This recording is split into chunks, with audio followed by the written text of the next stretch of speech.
C'est une nouvelle semaine, bienvenue à tous dans cette édition de Getingo. Nous démarrons bien sûr avec le Mali. L'armée malienne, lors de l'une de ses opérations le 14 octobre 2024, a neutralisé un chef terroriste du nom de Modibo Diallo alias Abbas. L'information a été donnée dans une note de l'état-major général des armées. Ce redoutable chef terroriste longtemps recherché a été finalement retrouvé et neutralisé à Tombouctou, au nord du pays. En plus de lui, 7 de ses compagnons affiliés à Katiba Massina, une formation djihadiste, ont été également neutralisés. Selon le communiqué de l'armée, ce chef terroriste originaire de Dendike, une localité située à 23 km à l'est de Nampala, et ses compagnons étaient l'auteur de plusieurs abus et exactions sur les populations civiles. Ils étaient également réputés pour poser des engins explosifs improvisés EI. L'état-major a par la même occasion réaffirmé l'engagement de l'armée à continuer la lutte jusqu'à l'éradication totale du terrorisme sur le sol malien. Il faut rappeler que le Mali lutte depuis plusieurs années maintenant contre le terrorisme, une lutte qui a pris une autre tournure après l'arrivée au pouvoir d'Assimi Goïta, alors colonel. Étant le président de transition du Mali, Assimi Goïta a renégocié les partenariats pour les rendre gagnant-gagnant pour l'intérêt de son pays. Les partenaires traditionnels sont relégués au second plan, voire écartés. Ces stratégies, bien que critiquées, a permis une modernisation de l'armée qui est désormais bien équipée. Cela leur permet également d'engager plusieurs victoires au front contre les terroristes. Au Niger, c'est une décision ferme que vient de prendre le général Tiani, président de transition. Dorénavant, le riz et les céréales nigériennes ne seront exportés que vers les deux autres pays membres de la Confédération Alliance des États du Sahel, à savoir le Mali et le Burkina Faso. Une décision prise dans le but de rendre ces produits de grande consommation plus accessibles pour la population locale. L'annonce a été faite par le gouvernement nigérien, soulignant que ces produits ne doivent pas être exportés en dehors des États de l'AES.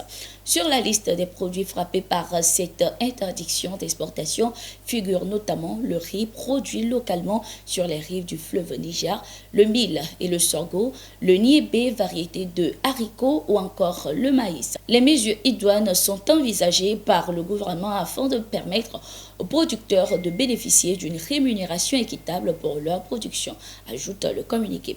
Les autorités nigériennes ont également souligné que ceux qui enfreindront cette loi feront face à de sévères sanctions. Les exportations de riz et de mil ont déjà été interdites pendant un trimestre de l'année dernière. Malgré cela, au total, 1500 tonnes de céréales nigériennes et 840 tonnes de niébé ont été exportées en grande quantité vers le Ghana et le Nigeria.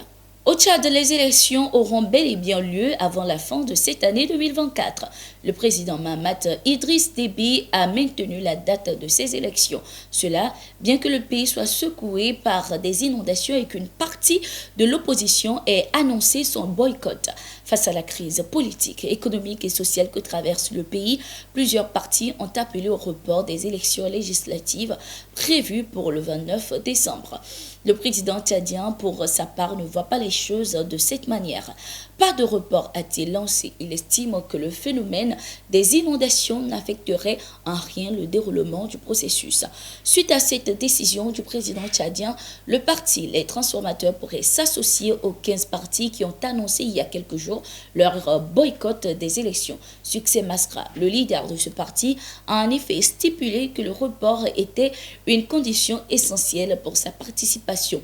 Précisons que 15 partis de l'opposition dénoncent une mascarade électorale déjà gagnée d'avance par le parti au pouvoir. Ils exigent la révision du fichier électoral jugé corrompu et non audité, ainsi qu'un découpage électoral inéquitable favorisant les partisans du pouvoir. Nous avons décidé de ne pas cautionner ces élections.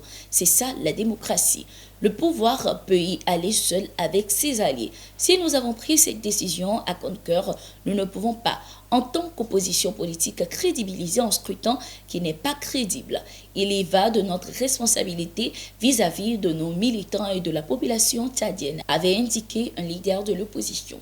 Au Libéria, l'ancien président George Weah a apporté son soutien au président de l'Assemblée nationale, Fonati Kofa, qui est membre de son parti, la Coalition pour le changement démocratique CDC. Il estime notamment que le président actuel, Joseph Boakai, utilise des manœuvres pour destituer le président du Parlement.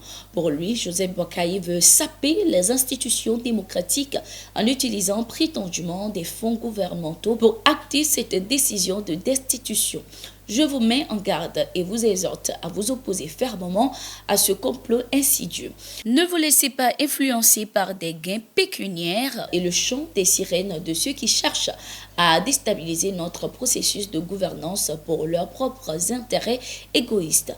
La participation à ce projet trahira non seulement la confiance de vos électeurs, mais entraînera également des conséquences politiques graves et importantes pour votre avenir au sein de notre parti aux yeux du peuple libérien, a-t-il conseillé aux députés. Cette sortie met en lumière la tension persistante entre le parti au pouvoir et celui de l'ancien président George Weah. Cette mésentente a conduit la CEDEAO à dépêcher une mission au Libéria pour régler les différends. Ce 18 octobre 2024, les ministres du Commerce de la Confédération Alliance des États du Sahel ont rencontré le général Assimi Goïta, président de transition du Mali et président en exercice de l'AES. Le but de cette rencontre est de réfléchir à la création de cadres de coordination, d'action et de synergie pour booster l'économie de la région. Ceci en droite ligne avec les orientations données il y a quelques mois à Niamey, au Niger. Assimi Goïta, de son côté, a exhorté ses ministres à tout mettre en œuvre pour l'atteinte des objectifs de développement fixés par le Collège des chefs d'État de l'Alliance des États du Sahel. Ainsi s'achève cette édition. Merci d'être resté avec nous. Nous sommes en continu sur nos différentes plateformes.